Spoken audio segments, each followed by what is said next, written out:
They've helped both with donations to the charity and also with services at the event. So we've got, of course, the Yeti with their great shirts, Humble Bundle with their great games, Fan Gamer with their awesome posters and pins, Devolver Digital, and Super Meat Boy, Annapurna, Bandai Namco Entertainment, World 9 Gaming, of course, with all of their equipment back there, Tokyo Tech with their arcade equipment, same with MagFest, and of course, Support Class doing the amazing layouts you see on the screen. All right. Yeah, really impressive stuff. And before I kick it off here, I want to hand it over to Jan Bresch at Prevent Cancer Foundation. She wants to tell you a little bit about the charity. Thank you, Matt, and thank you to all of the Games Done Quick crew. This year has gotten even more amazing than every year. I think you guys do an awesome job, but you just keep building and building and building.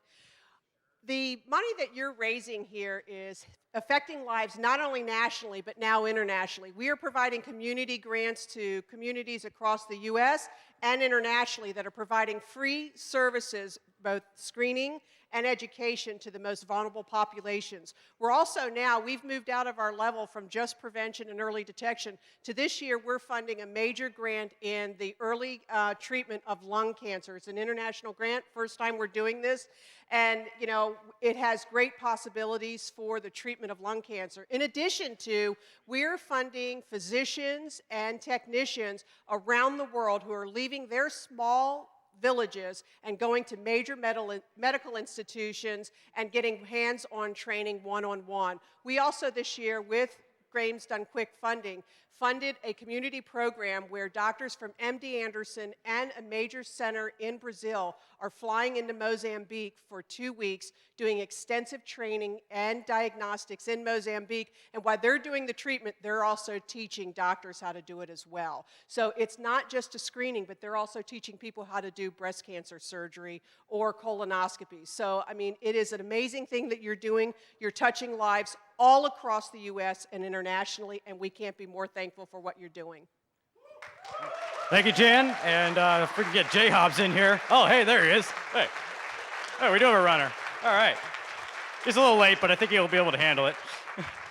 All right, guys. I think we're ready to kick things off. Everything look good?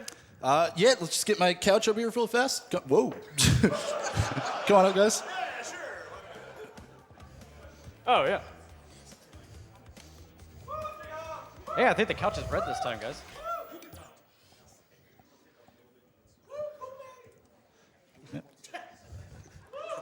Thanks, fan. Thank you, fan. All right, now we all ready to go? Got a little bit of loading. I thought we were ready, dude. Almost ready. It's almost like we were on the pre-show. Yeah. It's gonna put us over estimate? Maybe. No. Okay. Alrighty. Give me a thumbs up. Modern gaming, ladies and gentlemen. Yeah. How about them loading screens? Come on, keep it up. 5 more minutes and it's ready. All right. Modern games, am I right? All right. Okay, guys. From 10, 10, 9, 8, 7, 6, 5, 4, 3, 2, 1, go! All right. So this is Crash Bandicoot Insane Trilogy. This is a PS4 game, and I am JHobz, as you might have heard. This is Spike Vegeta, and on the couch are 2 fantastic runners of this game and every game on this trilogy, Rico, KSB, and Roach, 788. So right off the bat, we're playing Crash 3 here, and in Crash 3, they have levels that are designed specifically for Coco. Now, Vicarious Visions, when they made this remake, they were pretty faithful for the most part, but they like to add a little bit of content. So the first thing they did was they made it so that you can play as Coco in pretty much any level. And picking her up at the beginning like that is going to actually save us a little bit of time when we have to play as Coco coming up later on. The first level I went into here is Under Pressure. You can actually do the levels in any order within each warp zone.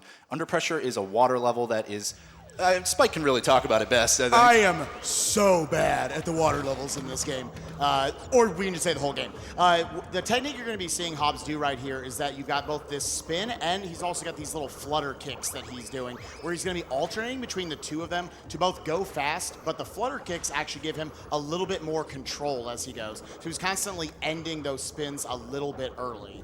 Now, like you're going to see throughout this entire run, it's all about cycles. Pick up this car right here. It's a little bit faster, mainly just so he can blast through a couple of enemies and boxes along the way. He's going to hold it right about to here. Yeah, and I just wanted to make this cycle, so I was able to make a few mistakes there early on. Now, I might lose a mask here. Didn't lose it. That was very close. I'm going to skip this watercraft after that because it's just slightly faster to do so. Now, my cycles are going to be a little off because I had some trouble getting out of there, but looks like the shark is going to play nice in this specific case. I need to grab this crystal. I want to try to keep this mask. I got to be wary of the last shark, and there we go. Done with the level. Now, we're going to be moving on to a platforming level after this. And we want to talk about it pretty early because basically there's some basic movement tech that anybody can kind of pick up, which is that when you slide and then spin over and over and over again, that's kind of your fastest form of movement. Sliding is really fast, and then spinning kind of cuts out the end of the animation. However, we're going to do something a little different on top of that. A couple months ago, a technique by JHobz right here was discovered, and he didn't name it himself. Other people called it JHobz sliding because he discovered it. As it turns out, if you spin, slide, and then jump, if you get a very short hop and then snag the ground, you'll see it on display here, just the regular slide spinning speed. Yeah, so this is the kind of normal speed. However, if he slides, spins, and jumps, and then catches the ground, he can go a lot faster. Now, he dropped it right there almost instantly. Takes a bit of warm-up, folks. He's also picking up his second mask there. He wants to enter the next level with 2 masks to set up for some invincibility. So it all takes setups. He has to know not just where he wants to set up his optimal JHobz sliding. He has to also know, all right, if I drop it anywhere, where's the best place to back it up? What's the rest of the level layout coming up? He could have dropped a third mask right there, but it actually would have just wasted a few seconds. Having to watch the animation of going into invincibility mode. So that's how optimal we're trying to work out the routing in this game. Yeah, so I'm dropping a lot of the JHobz slides here. Ideally, this level could go a lot faster, but I think it's about a 2-frame window to do it, and so coming in cold, definitely a hard technique to pull off, but we've got more opportunities coming up, so you'll see some really good JHobz slides later on. There are so many ways that you can drop them. If you accidentally jump, it drops. If you let a single frame go by where you're not perfectly chained together your slides and your spins, you will drop it. There are certain surfaces and objects and enemies in the game that if you run into them or touch them in some weird way, then you are going to drop it. It's such an easy technique to lose. I did it for about an hour last night. I think the furthest I got was like 3 little slide spins. I was pretty proud of myself, I'm not gonna lie. But yeah, it's definitely hard. It's a really hard technique. Yeah, I'm glad you let me do it last night. So we've got going into Boneyard here. Fun fact, this is actually where JHobz discovered slide spinning. Yeah. Or hop sliding, yeah. Or hop sliding, yeah. This is our first dino level, and the theme of the dino level is that the dino chases you and you have to watch out for him. Now, on these logs, I'm going to try to get a few JHobz slides, because like Spike said, you need a raised surface in order to do it. And so here comes a hopefully lengthy one. Dropping him a little bit here. Getting the rhythm soon.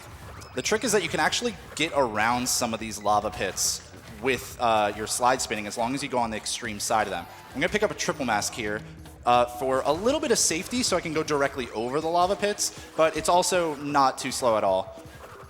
All right, so we got this log right here. Let's see if we can that can happen. Belly flop. We didn't talk about it, but we're going to go ahead and donate. We're going to actually donate each $5 for every accidental body slam. He wants it, ladies and gentlemen. Yeah, I'm going until I get it. Oh, man. All right, we got one. We're having a hard time. Somebody break my controller while I was gone? My bad. I tried doing this last night. All right, we'll get some longer ones in a bit. So I need a raised surface. That bonus platform would be nice, but it's a little too short. The height of the platforms is very important. I can try to have an object actually bonk me back to the ground, like this box, and it's a lot harder to chain off of those. Hardest one is this triple box right here. Yeah. You can actually get the top box to like bonk you down to the ground a little faster and start one off of that. Again, it's getting creative and finding every possible surface. He's going to try to go back and start one right here. Yeah. Yeah, I'm having a lot of trouble hanging on to him.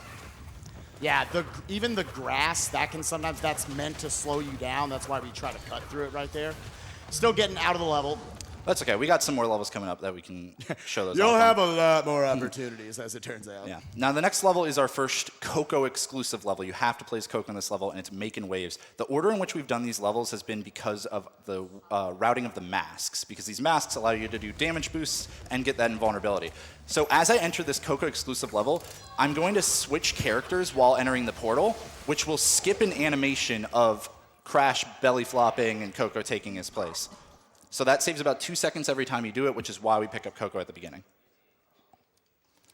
All right, so going up into here, once again, a Coco exclusive level here on the jet ski. Try not to get any motion sickness here. Yeah. If you have trouble, if you get a little seasick, look at the horizon, because I'm going to be constantly swaying left and right throughout this level, because we found out from some time trial runners that it's about 0.3 seconds faster in this level, and it's useful in every jet ski level to swing back and forth like this, even though it looks pretty stupid.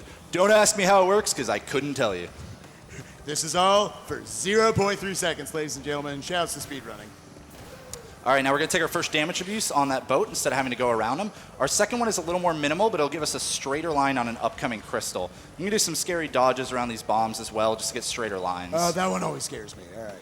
So here we go, Good second luck. damage boost. Now these crystals have notoriously bad hitboxes, but that one worked out for me. Everyone's like, why are you clapping? That is one of the 2 worst hitboxes in the entire game. Yeah, we have gone straight through it. You can unfortunately phase right through it, so luckily didn't have to there. And I'm going to go for a little ramp boost here. I'm just going to hit the corner of the ramp without going completely off of it. Just gives me a tiny burst of speed, but it's only useful if the ramp's already in your way, so we don't really do them too often. Now, again, I mentioned a little bit earlier, everything in this game is going to work off of some universal cycles. So if JHobz makes any mistakes, like these bombs at the end, they'll be in a different spot. So he has to have that internal clock in his head of, all right, I made 1 or 2 seconds of mistakes. They're probably going to be in a little bit different position. How do I need to adjust accordingly to obviously not die and still go somewhat fast and catch the platforms or whatever? Yeah. And upcoming, our next level is Orient Express. This is our first tiger level in the game, or Purr level. Purr is the name of the tiger. And these tiger levels notoriously are like really hard for getting on the boxes and stuff. But in addition, like a lot of people just kind of take it really slow. You just walk through the whole level. You're on the Great Wall of China, and you try to make sure that you avoid all the hazards. Now, there is a boost mechanic, and with that boost mechanic, I'm going to actually hold down the boost button throughout this entire level. But I'm going to be doing some really frame-saving tricks here and there. Yeah, you're going to see for the most part, he's going to want to actually, in the original game, you actually want to jump as much as possible because it saved frames. Here instead, he wants to run on the ground as much as possible, unless he's cutting those corners. Woo! Yeah. He would have blown through the barrel, but that looked cool, right? Now I'm really just trying to take the inside tracks of these turns and do scary jumps around hazards like that. And coming up to this jump is, that one always terrifies me because you can run into the wall up there and get squished. Super scary jump right here. We're going to curve around this barrel and dodge the dragon just barely.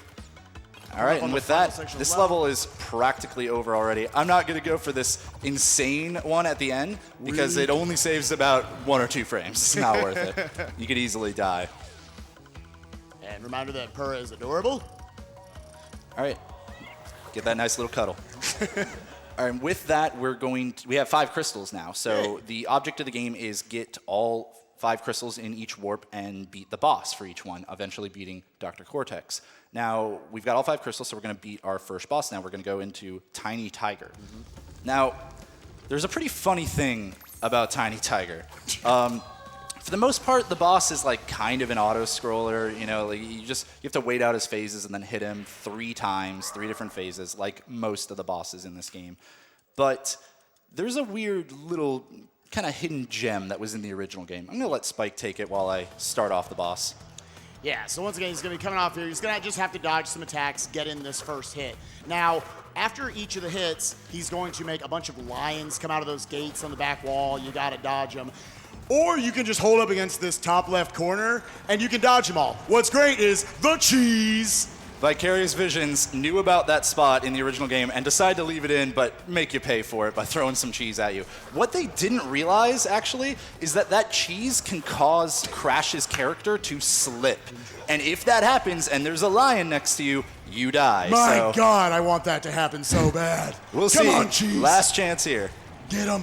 Happens to me probably one every 50 runs or so, and it hasn't happened in about 49 runs. Oh, they're not throwing cheese you. Oh, they're coming in strong here. Okay, we're through it. So now the last thing I'm going to do is that every boss has a power-up associated with it, and I'm going to do this specific pattern of movement, so that way Tiny will die in this corner, which will allow the power-up to spawn right on top of me, saving just a minuscule amount of time. Thank you. I just found out that that's called the supercharged body slam, as it turns out. Yeah, we hopefully won't see it. Ever again. Or our wallets will cry. Yeah. To note once again, if you guys want to play at home, every time JHobz either dies or does a body slam, because they're real slow, I'll personally be donating $5 for each of those. If you want to play at home, get into any sort of denominations yourself. It's $1, $10, whatever you want to do. Go ahead and play. It'll be a lot of fun. Also, we want to note, we actually got an incentive for this run coming up. Afterwards, we're going to go from Crash 3 to Crash 1 on the Insane Trilogy and play Stormy Ascent, the DLC level. Incredibly difficult level. Going to have to get the gem in it. Yeah, but we're going to have to get those donations in order to unlock that one. So with that, we're going into Midnight Run, which is casually the harder of the two Tiger levels, but due to some of those risky jumps I've added into Orient Express, it's really actually become a lot easier for me than the other one. Not to say I can't die, but the fact that there's so many hazards means that I can't cut as many corners as I would like to. So with that, I think I'm going to send it over for a couple of donations while we finish out this level.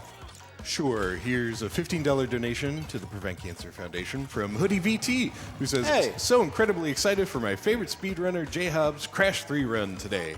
And he also wishes that all your Hob slides may be perfect. Well, from here on out. Thank you for the donation. I also have a donation from Anonymous at $25 in their comment, a game developer from Vicarious Visions here. Hey. Thank you so much for playing our game. Good luck with your run. thank you very much. I love your game. Yeah. All right, we got that cuddle again. In the original game, you could skip that cuddle. Somebody find cuddle skip. I know it's adorable. No, dude, it's adorable. Leave it in. I know, but I want it. Builds character. All right, well, we're moving into our first motorcycle level now, level 8, Hog Ride. And Hog Ride is actually, it's a pretty difficult level, not because the level itself is all that difficult, but because of the way that the motorcycle works with these boost pads that they added. So in the motorcycle levels, the idea is that they give you some boost pads that will give you a long boost of speed that you can actually keep up as long as you don't run off the road or go over a pit or a jump. You can keep that boost going as long as you want. Now, the problem with it is they give you that burst of speed at the sacrifice of handling. This is an intentional trade-off in order to, give you a reason to potentially drop your boost. But if I can do this correctly, I'm going to weave my way threading the needle between a cop car and an enemy racer. We're going to see how this goes. It's really, really difficult to do. No, almost. Almost. That was pretty close. It's all right. I like the woos. We were excited. I liked it. It was very, very close. It's really hard to go through that because, like I said, the handling is intentionally more difficult when you're boosting. So even though, I looked like I was going to make it for a second, I had to really quickly reapply hitting the right stick and didn't quite work. To note, if just not losing too much time for it. So. Yeah, he would have kept that boost pretty much all the way to that boost right there, staying boost the whole time. Gonna slip around this cop car right at the end, and we are through our first motorcycle level. Yep. To note, you have to win the race, or otherwise you don't get the crystal. All right, now I want to bring up something real quick before we get into some more platforming levels with hop sliding, and that's that I was asking someone about some information from previous GDQ donation totals and stuff, and I found out a really interesting thing. AGDQ has not beaten SGDQ in terms of number of donations during the first run in 4 years. SGDQ has had the record for 4 years. So I'm just saying, man, we got to step it up for AGDQ. We got to get that record back and get as many donations as we can during the first run. Because come on. Heck yeah. We got the bigger totals. Let's get the bigger start. Yeah. All right, so another hop sliding level, so I'm going to let Spike kind of talk while I go for this one. This one's even harder than the previous, but hopefully I can do a better job. Yeah, once again, he's going to be finding these raised surfaces, utilizing these walls as much as he can. He also wants to make sure he picks up 2 masks, not just 1, in this level that are going to be very important for the next couple levels coming up. All right, so here we got a hop slide going right here. Yeah, the wall actually stopped me on that one for just a moment. Like Spike was saying earlier, some textures in the game can mess you up. Utilizing this wall again. And I'm having a hard time timing these.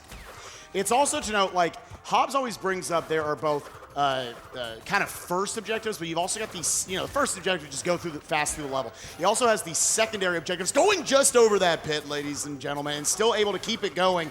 This is what the magic of it looks like. Able to pick up his second mask, and $5, let's go. Truly the GOAT. So because of hitting that goat, I'm actually gonna have to change the level order as well. Another $5. I hope someone's keeping track. All right, so I'm down $10 currently, and I would like to get home after this event. So I think Hobbs, it's if more you than could that. pick it up. Yo, shouts to that frog jumping directly into the nitro like Yeah, a that frog bro. can be a bro. It's great when he runs into the nitro. Ooh, almost hit another goat. Another go, but it's all right. All right, we got some better hop slides that time. Much better level. All right, yeah. And that's the kind of funny thing about that technique, because it's so difficult, it's turned these ridiculously easy levels. I'm sorry, the medieval levels are the easiest ones in the game for the most part. Pretty intentionally, they're supposed to be you just get to move on and have fun kind of levels. But it's turned them into the hardest levels for me for the most part. So I could have gone to Hang 'em High, level 7 next, if I had 2 masks. But instead, we're going to change the route up, and we're going to go to Tomb Time, because in Tomb Time, I lose less time than I would in Hang 'em High by only having 1 mask. Because as we mentioned, invulnerability is pretty good in this game. Now, we do have another platforming stage right here. It's one of the few in the early part of the game where we can't really use hop sliding. There's going to be one of use at the very end of the level, just because there aren't a lot of raised surfaces that he can start them on. Here for the oil, instead of him going into the slide spins, you're going to see him actually go slide neutral, slide, drop into neutral over and over again, saving himself that little bit of time, because it's really the slide that saves you time and not so much the spin. The spin is just something while you're waiting for the cooldown from the slide. Dodge these poop throwing All right, now monkeys. we're coming up to a door cycle. I can't beat this door cycle without a triple mask, so we're going to have to wait on it. These cycles are global from the beginning of the level, so just going to jump now. And now we got a really scary jump coming up. Hopefully I don't beef it. I think Roach was actually the first one that I saw do this. And here we go. Oh, Whoosh. very close. Utilizing a piece of speed tech in this game called the glitched high jump. We'll get into that a lot more here in a couple of levels. But basically just allowing you to get a much higher jump than intended. I don't know how that happened, but You $5. just want to cost me money. That's all it is Well, right now. of course, it's all for a good cause. I mean, to a certain extent, and then I can't get home. Anyways, so hop sliding's cool. Right here at the very end. Can you get Almost got that one. It saves like a half a second. Yeah. It's like the only surface almost in that level where it really works. But the good news, he was able to recover really well off of not going in with 2 masks. The 2 masks is much more important in this next level. It's from the monkey bars, if you want to go ahead and explain that, Hobbs. Yeah, so the next level, Hang 'em High, is our first Arabian-style level, and they like to put these hanging sections where you got to climb on some bars and like move across them, and they're pretty slow. Oh, yeah. But the invulnerability, the triple mask, actually gives us a faster, just normal walking speed. It's not faster than slide spinning, so you don't normally see it. But on monkey bars where you can't slide spin, it's really fast. So I am hopefully going to do that, as well as showing off a little skip there. All right, so coming up here, we'll get past a couple boxes, 1 enemy, and then we're going right into our 3rd box, and watch how he flies. A lot faster. Going to cut some corners as well. And then we're going to be moving in. If I do this correctly, I can actually get past a set of destructible boxes in this next hanging section. We'll see. My movement's been pretty good. Again, trying to slide as far as he can to get as much distance as possible. I got one of them. That's pretty good. Yeah. Got to spin this guy away, though, because we really need these 2 masks for the next level. Dropping down there just to skip out a bit of the hanging. A little scary, but that's a pretty new one, found by the current world record holder, Deep Freaks. And now we've got a sword enemy coming up. I'm going to have to wait on him because of the way that this level has gone. If I'm incredibly fast, I can drop in front of him and then jump over him. Doesn't really change the time too much for the level, but there we go. We're moving out. Nice. And that is the last level in Warp 2. Now, things have been a little slow so far, I understand, but they're going to pick up in the next Warp. And we're also going to have a blazingly fast boss, the fastest boss in the run, I think. Yeah, definitely. With Dingo Dial here. Now, Spike talked about those glitch high jumps, right? What that is when, in the original game, if you did a slide jump and you spun like right after doing the jump, then you would actually go a little bit higher. Now the developers actually saw speedruns of the original games when they were making this remake, and they said, we're gonna leave that in. Now on top of that, they left in how you beat the boss in the original game, which is do this. Cool. Instead of waiting on Dingodile to shoot down the crystals, which is the intended way, I'm instead just gonna jump all the way over him. I have to put a little delay on here because his hitbox isn't active right away. Ooh, didn't delay enough. Ooh, all right, and held onto his masks. I also want to reset my position back to where I loaded into the level because that'll let me know where the ending portal is gonna be. I think I did a pretty good job of getting back where I started, but we'll find out here in a moment. So there we go, boss is dead, and now we're gonna pick up our next power-up, which is double jump. Yeah, and unlike the super awesome enhanced body slam of doom or whatever the last All right, one so the was portal called. should be here? Yeah, right about here. It's good. Yeah. Didn't lose Fair any enough. time. All right, now we get into warp 3. This is where the difficulty starts to ramp up. Every warp from here on out gets harder than the last for the most part, and it's very, very hard pretty early on. We've got our last bit of hob sliding coming up soon in this warp 2, because soon we're gonna get an upgrade that's gonna take it away from us. Yeah, we got 2 levels left that are really going to utilize it, starting here with Dynamite. He, once again, he would have potentially had to switch around the routing if he lost either of his masks before the end of that last warp. And so he's going to bring him in here because he really wants the invincibility. Once again, like the last dinosaur level, there's going to be a lot of lava pits, and to go over them with that, you can just have better lines and whatnot. Yeah, so I'm gonna pick up this triple mask, and then once I come up to the first log, I'm gonna pick up a hob slide that hopefully will not end until another log. And at that point, I'm gonna pretty much just let Spike talk so I can focus on it. Yeah, once he comes up here on this log, he has got 1 shot at this, ladies and gentlemen. Otherwise, he will not make it. Yeah, lost the hob slide. So I'm gonna run out of invulnerability before the last lava pit. So I'm gonna have to take it a little slow on the upcoming enemies. These are the band of fishes. They are the worst enemies in the game. And okay, we made it through. I found this actually while I've been here. I found a little backup one there that will let me save some time here. All right, I had that one going for a little bit, and we're almost up to the next log, so we can get another one started. Yeah, needing that raised surface. Have another log here, carried that one all the way to log, very nice. All right, I'm gonna try to get one off this triple stack. Nah, the triple stack boxes are incredibly difficult. I do not almost ever get them, but I always go for them if need be. So having a hard time with the hob sliding today, it really sucks when you're bad at your own speed tech, right? Literally named after him. That's one of the great things about the current world record holder, Deep Freaks, is he is a lot better at hob sliding than me. So if you want to see some really awesome hob slides, check him out. Now, it is important, once again, he's getting chased. He wants to go ahead and go through this water, which is just a natural mechanic in the game that's going to give him a little boost going forward. Going to try one more off this hill, and he wants to try to not lose either of these masks once again, because we'll be going into the next level. We're going to utilize them for damage boosts. Coming up here on the very end of the level. There we go. All right. Very nice. There we go. We're through. So it's really great that I kept both those masks, because coming up we've got Deep Trouble, which is the second and final underwater level. And this used to be the hardest level of the run by far, and it hasn't gotten any easier. I just made other levels harder. So it's still really difficult. I'm going to be going for a lot of cycles, basically, that if I slow down even the slightest bit, and if I go too fast and run into an enemy or something a little earlier than expected, then suddenly I'm going to lose all my masks very quickly, and I'm going to have to waste time at the very end of the level. So I'm going to do my best. We have a little bit of leeway at the beginning here, but then the magic really starts after this first tunnel. Yeah, the big gimmick you're going to see in this level is that there are going to be these air vents that they might not look harmful. They will hurt you. If you get there, they're sort of a little inaccurate in their hitbox. They start a little bit before they start spinning. All right, so here we go. We wait, and now the fun begins. Again, he's got these 2 masks. He wants to utilize both of them for damage boosts. Just getting past this shark, utilizing the bottom, is able to beat that the first 2 set of air vents right there, putting on a slight delay before the second one. Again, cycles, has to go very fast to beat these. Get through the shark. He's able to beat that one there, get the crystal. He's got his first damage boost coming up. Ideally, we can skip it, and I did. Okay. So that's good. That means he went. But I did lose a mask on that enemy. Okay, gonna cut right here. I got through that vent, though. That's a very tricky one to get through. Movement has to be super clean for that. And now, luckily, that gives me 1 mask and this this actual watercraft here to damage boost with. So I can go around here, and I can damage boost right through the end. That was very nice, actually.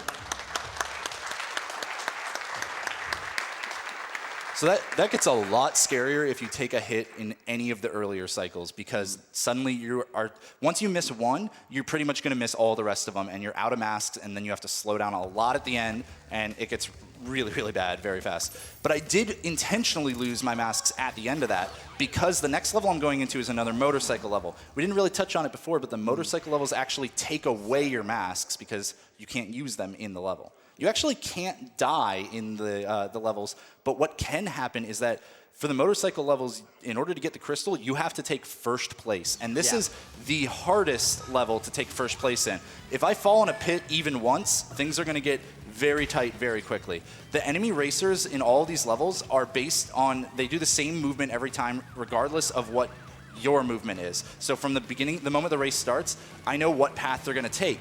But if I hit any of them in the back, it's going to lurch them forward and it's going to slow me down, which will change where all of the racers will be later on. This is the hardest guy to get past, so we're going to see if I can do it. Oh. Nah, it's a really difficult turn to get on the inside of that racer. He's got a real big butt. Now because of that, all of the racers are in a slightly different location than what I'm used to.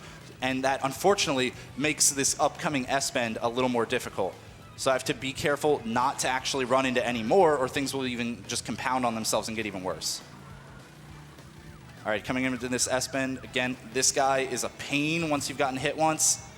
Yeah, and I tried to run into the side of him intentionally there, but he unfortunately knocked me back a little too far. He might hit me again, knocking me in this pit.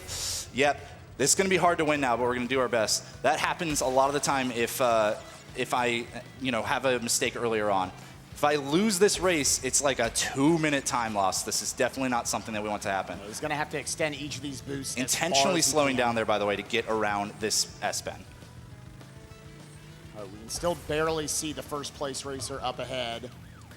He's still got a shot. He's going to curve around this cop to the right. Do not run into this cop. Running into cops completely stops you, obviously. All right, now it's going to be up to these last two racers on whether I can get around them or not.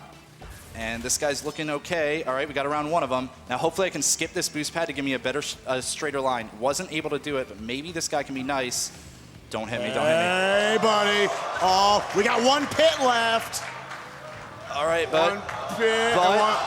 Oh, see you, nerd. All right.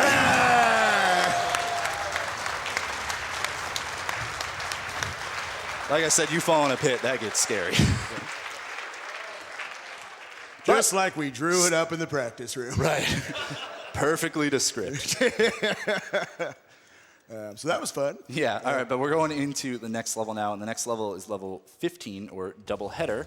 And we're back to platforming levels. We got 2 more in this warp, only one of which has hob sliding in it, and that's level 15. I haven't had a perfect hob sliding level yet. Let's try to make it happen on this one, I think. The last one, yeah. Like Spike was saying, though, there are primary and secondary objectives for every platforming level. At least that's the way I like to think about it. Primary objective, always go fast. Secondary objective is picking up a certain number of masks. So in this level, there's a mask box right there at the beginning. I have to pick that up and not lose it through the entire level. And this is the most treacherous medieval level. Okay, there actually is a spot on the ground there that actually stopped me that time. Killed it. And that guy's going to be in a weird part of his cycle. Unfortunately, I wasn't able to do my normal setup, so we're going to have to go around. But that's not even the long one, so we still got a chance to get a really good hop slide coming up.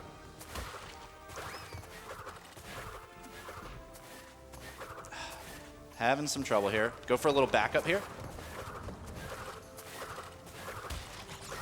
Again, he has to have a lot of knowledge of just the entire level layout to know, all right, if I drop this at any point, what is the best place to then move to set it back up? No, we're going for it again. Thank you. We're going for it again. Thank you. Thank you. All right, we're moving on. God, there's another backup over here I can go. It's a little better. See you, Gandalf.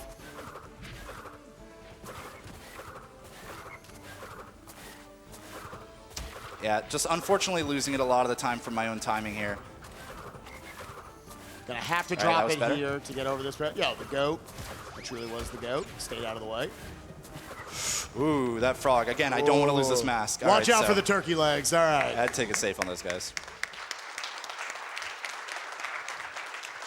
All right, and with that, hob sliding is done because in the next level, high time, there's unfortunately just no surfaces where it really helps that much, on top of there being pits everywhere. So the fact that it takes, even just a second to set up a hob slide won't be helpful if you can only get one slide out of it.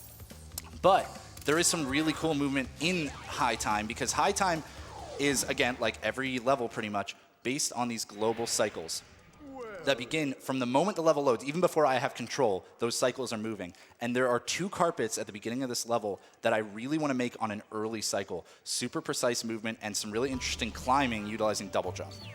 Yeah, really cool vertical movement here. Again, utilizing double jump, as he said, that we got from Dingo Dial back there, finally being put on display. So you don't have to wait on nearly as many of these cycles. That's going to make it really hard to make the early cycle now, but we'll try. Gonna have to put on. That makes that one a little less scary, at least.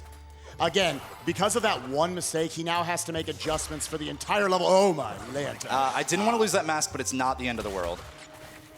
That's why I didn't want to lose the mask, though. $5 cheaper, ladies and gentlemen. Those enemies are really difficult. I probably shouldn't have gone for it, but the Scorpion hitboxes, if you're trying to go for a spin while sliding back up here, sometimes they just won't register your spin, unfortunately, because there's not enough space before you hit the monkey bars. All right, so now we're gonna have to wait on this carpet until we can get this crystal, but as soon as I do, I'm gonna jump off. Dying there seems pretty bad, but it's actually not quite as bad because I would have had to wait on some fire from missing the early cycle anyways. And you're seeing a lovely combination of not just the glitched high jump, but also the double jump we got earlier in the game. Once again, having to make adjustments off of the mistakes earlier in the level. Now that I've died, I kind of have to play it, I have to improv the rest of the level because all the enemy cycles are off from what I know. You don't practice the levels for dying, but sometimes it happens. All right, there we go. We got this. Little safe at the end there because I really, really didn't want to lose that mask. That mask is probably one of the most crucial masks in the entire run, and that's because of the upcoming boss, Dr. Entropy. This is the 3rd boss of the game, and he gives you the 3rd power-up that makes Hob sliding not work anymore. We'll get into that in a second. But this boss is really cool. He kind of... He shoots some clocks at you, he shoots some lasers, then he changes the terrain around. But if I do everything right, you won't see a single laser. What I want you guys to understand is that when you take damage in this game, it actually gives you this like auto bounce mechanic If you where have you a boost mask. up. If you have a mask. Otherwise, it just kills you. But we're going to utilize that right here. We're going to try to do no waiting in this level basically whatsoever. He's first going to utilize that glitched high jump and double jump to get the first hit, move back to this 3rd tier of the platforms. If he gets any closer than that, the game will actually auto kill him. He needs to wait here until the iframes of the boss runs out, get his 2nd hit. Now he's gonna set up over here. He's going to slide out. There's gonna be a first missile. He's gonna jump over, auto bounce out the 2nd one, and get the 3rd hit, ladies and gentlemen. I'm really glad that went well because that's the coolest boss strat in the run. And now that gives us Death Tornado Spin. What Death Tornado Spin is it lets you get a longer spin that will slow your descent when you're up in the air. So you can use it to get over long pits, for example, or to get over enemies very slowly. Now, what they didn't realize, or maybe they did realize as they were developing it, but there's a really cool technique that we like to call mock tornadoes. I'm going to give you a little tease right here, but we can use these to almost get Hob slides, except a little different. We'll get into that in a little bit, though, because Tell No Tales is first. Now, I like to call this the gauntlet, because the next 4 levels are all very difficult, and the worst part about them is your masks matter for every single one of them, so you can't even take 1 damage. Each of these levels only has 1 mask in them as well, so we need to, if we ever take a single damage, it's going to compound on itself. Now, this is a much longer level. Again, if you get a little seasickness or anything, take a look at the horizon. Like how we're having to give health tips here on GDQ now. If you start to get a little motion sickness. So this level, I save a lot more time for doing this swinging back and forth. I'm going to be picking up a mask pretty soon, and then on top of that, I need to just kind of keep track of all the cycles. But you've seen this a little before, so I'm going to go ahead and leave this up for a few donations until we get near the end of this level. Here's a $20 donation from Wooden Barrel, who says, "Let's go Hobbs. Best of luck, my man. Let's get that Stormy Ascent." Yes. And a reminder, we do have a donation incentive open right now if you want to see more Crash immediately after this. JHobz will play Stormy Ascent. We're a bit over halfway to meeting that, so get your donations in toward that. Oh, we got to get that, because that is Rico behind me. That's Rico's favorite level in all of Crash. And the great thing about it, too, is that it was the level that was so hard that it was removed from the original game. I'm not kidding. They added it as DLC as Crash for this 1 is.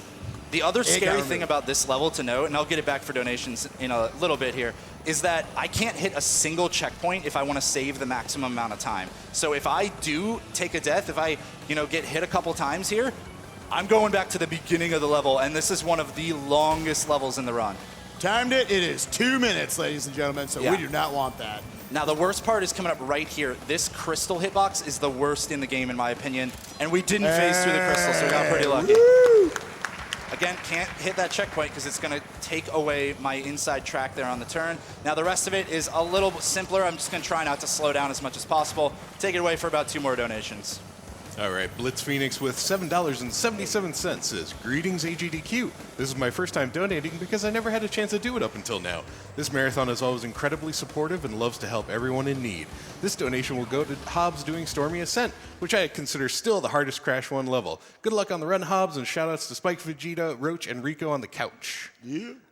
Also, Vowir with $25 says, "It brings me pride to finally donate for GDQ after all these years. It brought me joy. Donation goes to the Stormy Ascent incentive. Good luck, JHobz." Thank you very much. And remember, we're coming up to the end of the run pretty soon, so let's get those incentives in. All right, but let's talk about mock tornadoes. I like this speed tech even more than the one I found. This was found before. It's so satisfying looking. It's so good. It was found actually before it, but the thing about it is it's kind of similar to hop sliding that involves sliding, spinning, and jumping, but you can do it on flat ground at the expense of not being able to chain it infinitely. What that means, though, is that I can route in mock tornadoes in very specific places in all of these levels. Yeah, normally it's something that when you learn it, you do it just really off of a raised surface so that it catches your foot earlier. However, Death Tornadoes spin this technique. I mean, you saw kind of the more intended usage for it there. Coming up here, actually, let's just go ahead and switch to this. He's going to try to, from that door cycle, try to make this next door cycle. That's how he's going to know if it's good or not. Coming up here. Yeah, this hard door cycle to make if I hadn't been faster at the whole level, but I got it. Gonna do a few more mock tornadoes here. I have to dodge a very close spike. When those are fully raised, you can feel safe to go through them. Now, this is the tricky part. Very scary. Slide into a double jump, into a death tornado spin. We're not waiting on these auto-scrolling platforms at all. What's up, Fire Shooter Guy? Thank you for staying out of the way. And there we go. I made that cycle as well. I'm going to have to cut this mock tornado short. That is where triple mask would have saved me 1 second from being able to plow through that TNT. But that was a great level. That was really good, actually. The thing I love about mock tornadoes is they still feel very difficult. They feel great to pull off, but they are way more consistent than hop sliding. Yeah. And like I said, I can route them through the levels knowing that as long as I'm playing well, I'm going to get them. And so I can build cycles around that. That's pretty exemplary in this next level, which is Tomb Waiter. Also, real quick, you might be wondering, why are we still playing as Coco? Like I said, you could play as Coco or Crash in any of the platforming levels for the most part, and even though Coco can give you a little bad animation that costs a little bit of time, we have a little pact among the speedrunners for Crash 3 where we say no abandoning Coco. So here we got the gimmick of this level. This water is going to raise up and down throughout it. If he ever is too deep in the water as it's raised up like this, he will die. It does not matter if he has masks or not. So he has to know about when it's going to run out so he can time his death tornado spins and his slides to get through the area. Now, like in other gimmicks for other levels, he had to slow down there just a little bit. He's going to get his triple mask here, and that actually keeps the water lowered the whole time. So he's going to try to get through as much real estate as possible while this water is lowered down, making this a little bit easier. Barrel through this enemy and these nitro boxes. We don't care. So I didn't get a mock tornado there, which is going to make this a little sketchy now. There's a really bad hitbox there. If you're going to fix anything Vicarious Visions, please fix that. It will just randomly drown you right there. Yeah, so that's why I took it a little safe. Now I'm racing to the end for a cycle that I want to try to get, where I'm going to jump on a very risky piston. I think I'm a little late, so I'm probably not going to be able to do it, but we'll find out pretty soon. Now this is a very tricky one. I got to stall up in midair. Otherwise, I will drown. Now, I fell down pretty good. I think I'm a little too late, so we're not going to make this cycle. Yeah, that's the cycle I wanted to jump on, but I'm still going to do it. I just had to wait once. Woo! All right, there we go. Now, the other thing you might have noticed is I was using those stairs. I was always standing kind of on the second from the top step, so that way, as soon as I jumped, I was at the perfect height for that mock tornado, that, you know, that kind of like top to catch. Sure. Now, it's also imperative that I kept both masks there because level 19 has some invulnerability strats. Oh, I should probably hit the button. Has some invulnerability strats that are incredibly fast. If I lose the invulnerability here, all of my cycles change and things just become a lot harder. Now, this is, in my opinion, the hardest level of the run because I'm an idiot. Spike, tell him why. Yeah, so this is possibly the tightest cycle in the entire run. He's going to get right up here, wait in front of this laser, and then go right as it runs out and start catching on the very edges of these platforms, running on the green platforms so that they push him forward a little bit and trying to stay off the blue as much as possible. Constantly sliding right around these. I messed up the last mock tornado, so I was trying to go for that, to beat that last cycle. But luckily I didn't die. You would not understand how many times I died trying to do that, skipping around the lasers. So this is a little better. My cycles will be slightly off now, but on top of that, I at least have my triple mask. He's got his mask coming up here very soon. That's going to allow him to do a lot more mock tornadoes, to just blast through all of these enemies and all these objects in front of him. And see, another raised surface, able to catch it right there. Good setups. Again, triple mask allowing us to start even off of enemies. Oh, a little slow there, so I'm probably going to get hit here. Oh, ooh, that hasn't happened before. Hey, we already got one. Hey!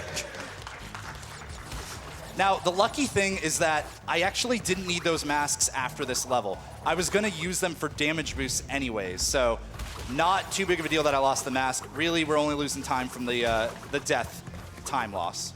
Yeah, he could have used it to start up a mock tornado off an upcoming bee-like enemy, but that's not going to be too big of a deal, just a little bit of a time loss. Under, and we got our crystal. Coming up on the last section of the level right here, right after this elevator. And that's the bee that we would have utilized in order to start a mock tornado, but still able to get a little one right there. Those little vents. Hey, what's up, buddy? Yeah, so the cycles are different once you die, and so I had to react to that one accordingly. All right. All right, not too bad. I'm not gonna lie, I was expecting a death in that level. Yeah. I was expecting it earlier, not from something that had never happened before, but we're I'm in okay a GDQ, so it is what it is. Right. All right, so nice gauntlet. Now we get to go into, thankfully, the easiest level in the run. This is my break. It's great. After those 4 incredibly difficult levels, we have our first plane level, and not every plane level is easy. This one is. This one's pretty easy. The only real kind of speed tech to talk about in this level is that when I shoot these bullets, they act as projectiles that have a travel time. So I kind of need to try to keep an idea of exactly how long I need to shoot before the blimp will die, and then turn away so that it dies as I'm already turning. With that, there's nothing else to really say about this level, so let's get some more donations. How's Stormy Ascent doing? Yeah. Oh, we're doing pretty well. We are closing, and we're tantalizingly close to Oh, making come on. Make it happen, guys. Now, let me read donations and kick it off with KB41 has a generous $1,000 donation. Whoa! KB41 says, Crash 3 is my favorite of the series and a staple of my childhood. The Insane remake was a blast, and it is a great way to kick off AGDQ 2018. Best of luck to JHobz and the rest of this week's runners. Thank you. Also, Ziona gave us $50 and said, hey, JHobz, good luck on those Hob slides. Here's some money to reach that goal of getting the most donations on the first run. Greetings from Sweden. Yeah, what's up, Sienna? All right, so now we're heading into Engine, our 4th boss. And I got a little bad animation there, lost me a bit of time. Not a big deal. We love Coco anyways. Never abandoned. So we're coming into Engine. This is the kind of big RNG or randomness point of the run where I might lose some time completely out of my control, but I am going to try to control it as best I can. Unlike the other bosses where they all take 3 hits, this boss has 2 phases. Yeah, he's going to have to. There's 5 different weak spots on this first phase. And while he can't completely control what the shoulder packs do, he's going to prioritize getting rid of the middle piece and then starting to shoot the shoulder packs. He knows about here, this is when the first machine gun's going to come up. These cycles are very slow to come back up, so he wants to go ahead and kill them in one cycle if he can. Took a few extra hits there. He does need to be careful not to die, obviously, in this fight. Otherwise, starting it over. You can also aim them to get rid of the shoulder packs and the machine guns at the same time. Again, taking a little bit of extra damage here. Yeah, the Being a little damage bit I'm not too worried about. I got some pretty bad luck there, but not too bad overall. All right, immediately knowing that this left arm, from his perspective, is going to open up, so he wants to one-cycle it as well, go back down to the middle piece. He's not going to worry about the right arm, wait until the next cycle on it. Now he's just going to take out the shoulder packs as they open up. It will prioritize, obviously, opening up other packs once you've been destroying the others. Once the camera pans right here, he knows to now focus on the right arm. One-cycling it, very nice. And now he just needs to clean up the shoulder packs on top. Again, a lot of RNG here, just how they'll open up. One to go. See. Okay, not too bad. All right. Yeah, pretty good reaction to all that stuff. That's going to give us the fruit bazooka. That's going to give us the fruit bazooka. And now the bazooka, if you ever played this game casually, the original version or this version, you might remember, okay, the bazooka locks you into place and you need to aim it very slowly. So, I mean, that's really bad for a speed run, right? Yeah. I might have worked something in. We have a little bit of a way to actually speed that up, and I will talk about that more when we get to it, but I just want you to keep an eye out for it. Mock tornadoes just as a technique is so interesting because there's so many ways to implement it. You don't just need a raised surface. You can do it on flat ground like you're seeing in different instances all over. Yeah, and into Warp 5. This is our last warp. Remember, folks, get that Stormy Ascent incentive met. You don't want to miss this really hard level. I'm probably going to fail it miserably. It'll be great. All right, this is our last motorcycle level, or third and final, and this is probably the most difficult to save all of the time on because there are not one but two different boosts that are very hard to carry. I'm going to let Spike talk about it as I go for him. Yeah, so he's going to be trying to carry this all the way around to this bend, trying to avoid, obviously, the enemies and this cop car on the left. He's going to try to avoid this barrier right here. That's the big part that's hard. It would have just carried him to right here, so not a big time loss for that one. Yeah, it's not too bad. It unfortunately meant that my angle was going to be bad, so I had to brake around that turn. Now, the risky thing about not getting a perfect boost off of these is that, again, these enemies change, like their paths are set. But since I'm slower, they're going to be in different locations than what I'm used to. The cops, as well, will be in different locations. So I have to react on the fly now to where they're going to be. Luckily, I'm getting pretty close to first already. Have to damage through that barrier. And now hopefully this guy will be nice. All right, we got around him. This cop will also be nice. Stay right on the right side, able to carry it. Ladies and gentlemen, should carry it all the way to here. Very nice job with that. Okay, that was a good one. Watch out for this cop. What's up, buddy? If he had knocked me to the side, like if I even tap his bumper, he will shoot me over to the right. We got another little risky one here. It's going to depend on where the cop is and my position on the boost, which was unfortunately bad on both fronts. So there's no way I was going to be able to carry that boost because of that cop position.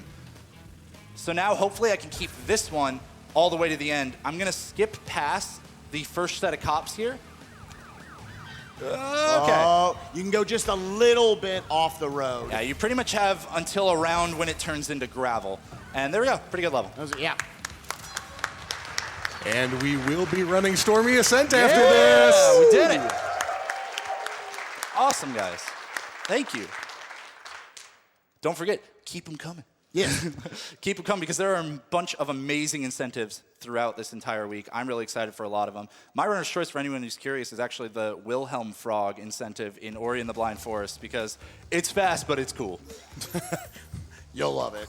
So here we're going into our final vehicle level and also our final plane level as an extension. It's going to be switching over to Coco here. Do you have a particular reason why you switched to her? Yeah, I just kind of like her plane model a little better in terms of just being able to aim with. And on top of that, we need to use Coco in the next level for reasons that we'll get into. So it's convenient to switch now. Now with this plane level, it's a lot more difficult than the previous one because I have a specific route in mind that I want to take. And in order to execute on that route, I have to be very, very fast. I have to actually take out each engine separately when it comes to these planes instead of just being able to aim, anywhere on the plane's hitbox. So far so good, but if I'm too slow, then my route won't work because one of the planes will turn away from me and cost me a lot of time. I'm a little slower on this guy, but so far so good. We can avoid getting hit by him there too, which is nice. Also spinning around, Spike likes to talk about why. Yeah, dude, do a barrel roll. As it turns out, you don't take damage while in barrel roll. Shoutouts to Star Fox 64. That's one of like 3 Nintendo games you played. All right, there we go. There we go. And again, because those are projectiles, I had to actually lead my shots, which makes the aiming a lot trickier than it first seems. And so I like to think of levels like that. They're not they're not auto scrollers or anything. They just take a different skill set than the platforming levels. But now we're going back into the platforming levels, and the first one that we're going to do is Bug Light. Last 3 levels here, folks. Bug Light we're going to do first because we can actually get 2 masks in it for the later levels. Now, the unique thing about Bug Light and why we're going to stay on Coco for it is that there's actually going to be an intentional damage boost coming up because we have a mask to spare. There are 4 masks in this level. And during that damage boost, if I'm on the ground and I'm Crash, I will have this long animation. It's really awful. But if I'm Coco, she doesn't have that animation, so I get to save a lot more time. This is the level you go to first if you want to learn how to mock tornado off of those raised surfaces, these hills right at the start. So you're going to see he's going to constantly get one and then set up for the next one. Now here we got that door cycle coming up. He's going to be picking up the mask. This is what he's going to utilize for it. And like all the other Egyptian levels, barely dodging those darts out of the wall. And these doors open as I get near them, but they also shut. There's my bazooka jump in order to clear out those boxes. That's my one use of the bazooka, and it will never leave the run. I will not let it happen. But now I have no mask, so I have to wait on this door. Again, these aren't on global cycles like all the others. They actually close when you get near them. But now that I have triple mask, there's a couple of doors coming up. And we didn't really talk about it before, but if I have this invulnerability and I'm near these doors, they stay open. So if I'm very fast, I can actually get through the last door here. Right here. All right, excellent. All right, that was very good movement to get all the way through there. We used to think that was impossible. Now I gotta wait on one more because these 2 masks are really important to keep for the next level, Gone Tomorrow. We're gonna do a few more scary mock tornadoes here, so very high risk of dying or getting hit. Couple of enemies right here. Ooh, barely. Okay, that was a little sketch. Now we got all these nitro boxes. Very nice. Sweet. Very nice Bug Light. My PB died there. Hey. Maybe an old PB. I don't know. They all kind of run together. So moving into the next level, that'll be Gone Tomorrow. There's only 2 levels left other than the boss. And Gone Tomorrow is the second and final future level. And like Future Frenzy, the other one, it's pretty difficult and there's a lot of intentional invulnerability and damage boosts in it. So I'm gonna start off with that invulnerability more or less right at the beginning because there are these big robots Spike can kind of talk about. Yeah, they're big and they take up the entire platform. So if you didn't have triple mask, he'd have to try to jump out and curve around them or just, go in casual, slow down and let them do their attacks.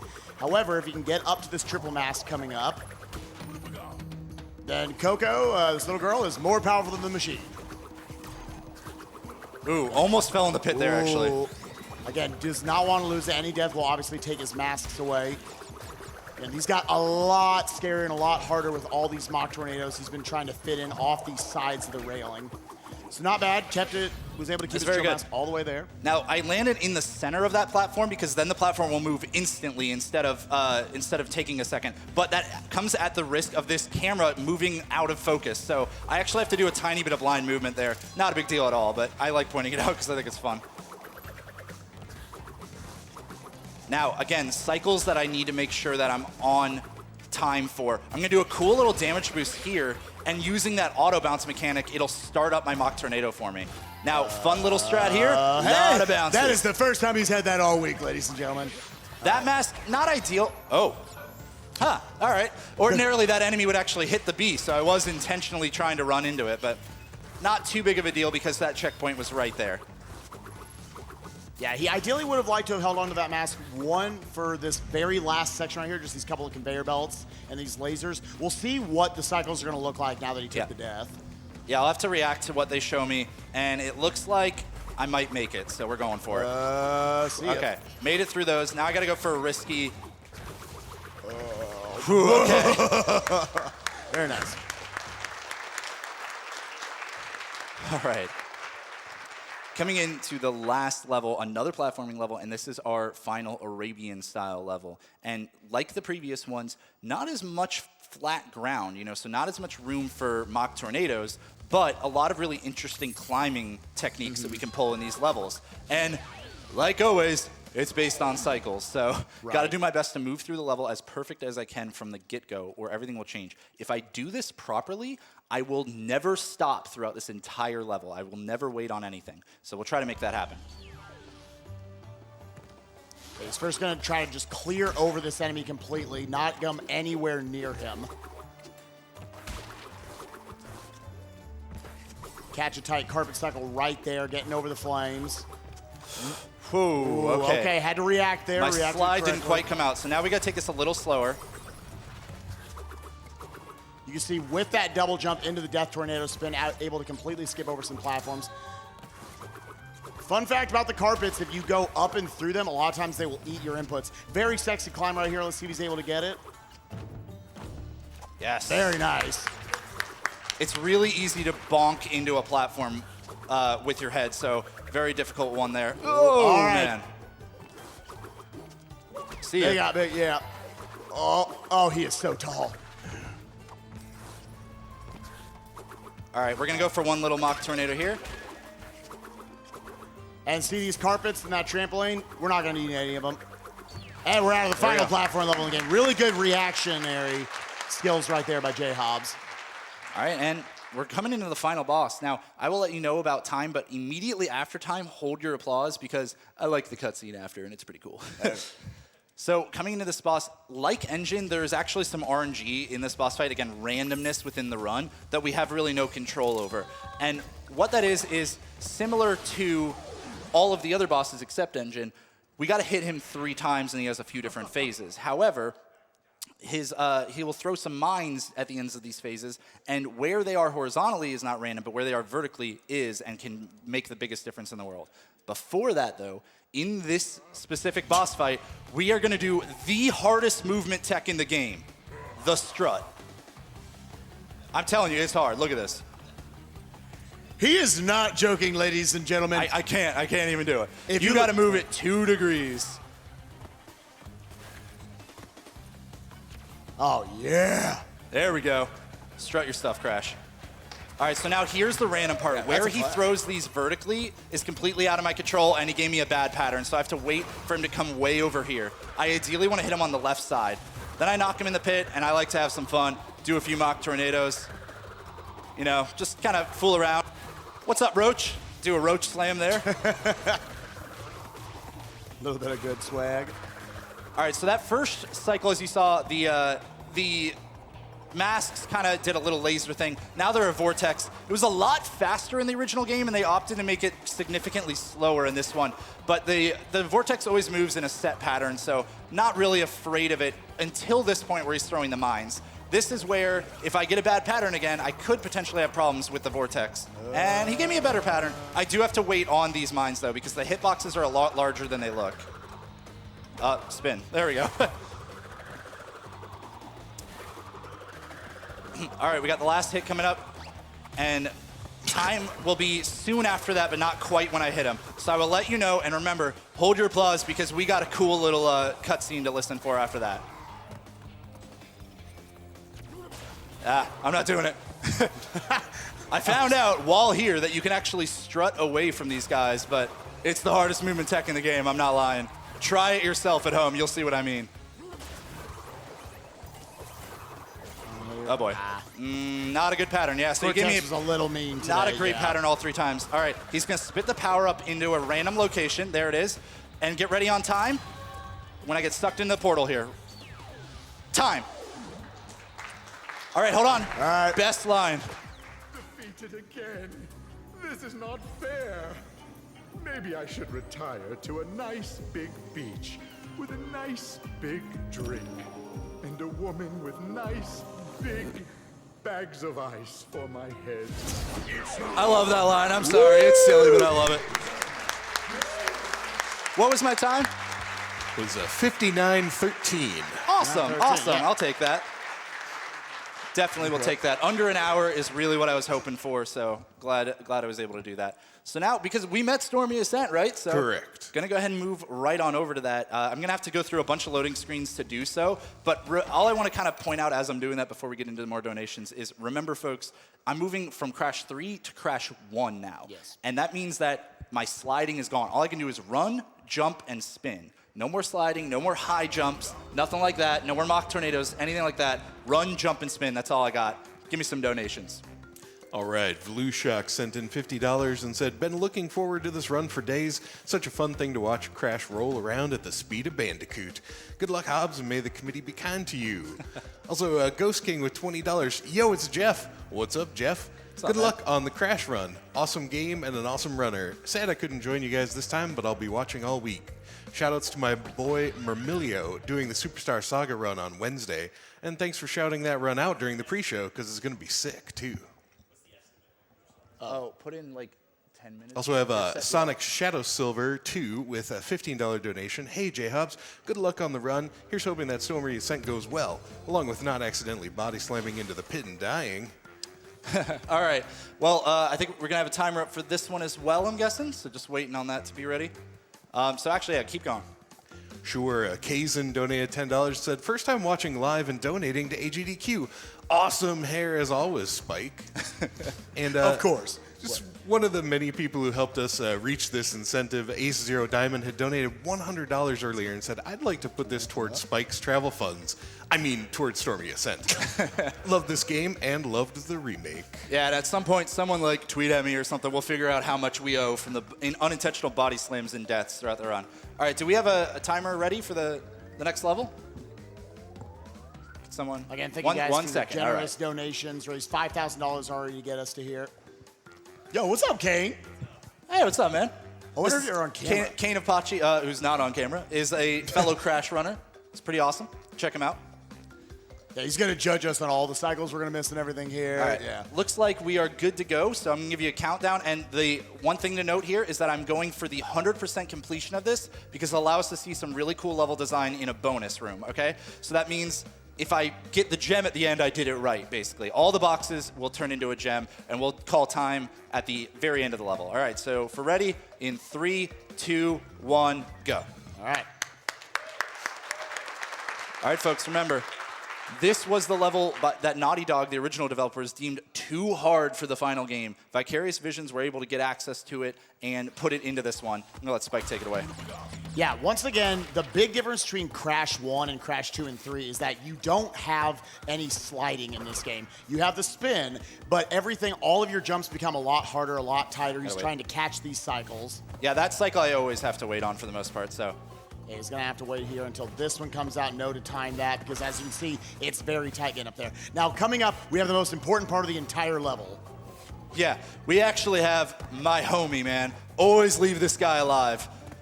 He has blessed too many runs. We're going to kill all his friends, though. It's fine. Yeah, we're going to ideally get a bounce off of this doctor to get up here. He's going to have to miss a cycle here just because he needs to grab the box. Yeah, exactly. There's actually an upcoming elevator that I have to wait on anyways, so grabbing that box doesn't waste me any time, really. Okay, come up here to his first of a couple of checkpoints throughout the run. That's the first climb. This level is extremely long and extremely punishing. All right, chaining off of here. moving in now. I'm going to do my best not to slow down. Always kill that guy. He is not our friend. Always want to put on a delay there. Ooh, That was close. He's going to intentionally wait here a cycle because he's going to have to wait on this cycle right here anyways. All right, so now I need to pick up this token. These tokens actually unlock the bonus rooms in this version of the game. And so, unfortunately, because I have to pick up that token, it makes me have to wait on these cycles. I could maybe go earlier, but I would end up on the same exact platforms anyways. So, one more wait. And here we go. Okay. Oh, baby. I did that a little weirder than usual, so a little scary. I love this strat here. Just run out and go. They able to catch you, didn't have to wait for the stairs at all. You get a little bit of that kind of coyote jump in this game where you can run off of a ledge for a short amount of time. Nice little skip right here. He had that, you can do that damageless, but again, we bring two masks in there for a reason. This S-bend is very difficult. You have to anticipate, especially this last one coming up, you gotta run out actually as it's in the wall, and then catch that, you can grab these boxes. And now jumping onto that platform would not have really helped me out very much because I have to wait on the sliding one here. We got the worst jump coming up. Worst jump. All right, we made it. Now we're coming into the bonus level. The bonus level, super, super cool. This is actually the only bit of of original level design that Vicarious Visions did in this entire remake, and it's probably the best bonus in the game. Yeah, super well designed. It makes you think, man, oh, he almost jumped a little earlier. That was fine. It almost makes you want to see a full game by Vicarious Visions. A cool thing about the 100% categories in this game is that you get to see a lot of micro strategies around breaking boxes quickly. So it's like him bouncing off that bottom box and spinning into the top one. So you get rid of it in one spin as opposed to 5 bounces. I could have used my mask to damage boost through the TNT, but there's a couple scary sections coming up that I want to save this mask for marathon safety. But that went really well. And again, I do have to break every box in there in order to get the 100% completion and pick up that gem in this level. All right, he knows there's going to be a guy throwing pills right here. It's every other cycle. So he knows he can go here or every other platform. Now this climb, the last climb section of the level, very difficult. Mainly because of these platforms that are jetting out from the wall. There's going to be another section coming up where they're going to be coming out much, much faster. See if we can catch this cycle or not. To 2nd to 4, up we go. And now we got to go. These spikes that are sticking out of the wall, he's barely shaving by them, not taking any damage there. That's great that he's holding on to the mask coming in here. Catching this stair cycle. These next ones are hard because it's easy to clip one of the platforms. I got that one, actually, so that's good. All right, jumping right back. Now we got Peyton Manning throwing the potion from downtown. Tom Brady. Peyton Manning. He's got 5 rings, dude. I'm Whatever. sorry, man. Okay. You're wrong. I don't care. He has 5 rings. You're objectively wrong. So here's a bird. Cool, bounced off I had that. to wait for him to be moving away. So now, gonna go for hopefully without really stopping anymore. got Scariest bit of platforming coming in at the end here. Oh, I kind of messed up a little bit. Oh, we were so close. Do I owe $5 for that? You bet your ass. Son of a. All right, Peyton you can Manning. own it. It's because you called him Peyton Manning. You're objectively wrong. All right. So he wants to follow this try bird this out. again. Yep. Now I don't have that safety mask, but it's really not going to matter at this point. Yeah, he's either going to make these bird jumps at the end or he's not. But yeah, that was scarier there than it needed to be. All right. Oh my God, dude! I almost did it again. Yo. We're waiting. Let's just ride this one out. There we go. There's your casual strat for you. All right, following this bird out again. These guys are really scary. Oh. I thought I was on that hitbox. All right, that's okay. The birds have big hitboxes, so it sucks whenever you miss them.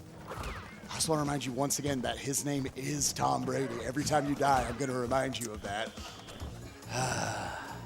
It'll cost me $5 every time, but it'll be worth it. All right, we're hitting that death cycle moment. I'm sure all of you have had this before for this level. We'll do Hey, it better looky now. there. It's his 5th Super Bowl ring. I think Peyton Manning has 2. All right, here we go. Time to focus up. This is the real one. All of the other attempts thought they were the one. This is the real one. There we go. All right, just wait on that. Yeah, you bet I'm waiting on this one. All right, here we go. Again, this is the hardest part at the end here. These 3 birds. Okay. You made it. Let's go ahead and Couple break extra that. bounces. And time. Hey. Okay. So close to deathless. All right, that was very, very close. All right, and I just before I get out of here, I just want to say one quick thing. I want to express exactly how unbelievably grateful I am to be able to get to open off this marathon.